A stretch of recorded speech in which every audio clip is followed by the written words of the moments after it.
17 years. She hadn't been around other horses, completely alone in the basement of this barn. We had to cut down all kinds of weeds to get her out of the barn. I am Janelle, and this is Gidget's story for GeoBeats. We're Mockingbird Farm Animal Sanctuary, and we take in primarily farmed animals from cases of neglect, surrender. Several years ago, this majestic, beautiful Suffolk Punch mare was looking for a home and rescue. Hi, kids. Her person was elderly, and he couldn't care for her anymore. He could only dump oats down a chute to get to her feed bin. I don't think she had seen people, let alone other animals, in at least 10 years. At one point, he had a herd of Suffolks, but they all died out or he sold them, and she was the last horse. My very good friends over at Rosemary Farm Sanctuary, they were coordinating the rescue. She was 29 at the time. I said, absolutely, we'll go get her. Here it is. When she came off the trailer, her eyes just lit up. It was so beautiful. We weren't sure who she was really gonna join up with here. And the most unlikely friendship happened between Peggy and Gidget.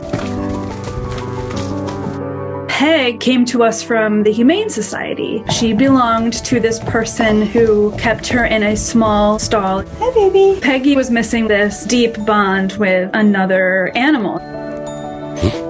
When we brought Gidget home, they both had stalls next to one another. And so when they would come out of their stalls, they could touch nose to nose. I'd like to think that Peg was saying, it's good here. They were always together. They would go out during the day together and run and run and run. Gidget couldn't run as fast as she maybe could in her youth, but she would watch Peggy run around her, and it was really, really sweet.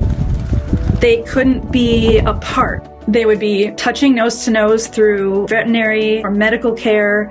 Gidget was, we called her the mud pony because she would splash with her hoof the mud.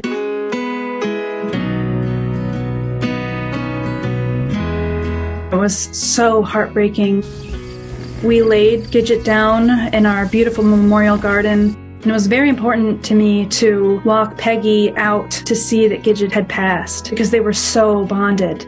I walked Peggy out back. She was making all different sounds of distress, and she reared and she backed up and she couldn't go see her. She knew Gidget had passed. We had her long enough to give her a beautiful 30th birthday party. But we only had her for about a year, and we really thought that might be as much as we get with her. But she got to have green pastures and a best friend in the last year of her life. Peggy just posted right in front of her halter where her scent was and wouldn't leave it. She would go up to Gidget's stall door that was closed. She wanted her friend to come out of that stall.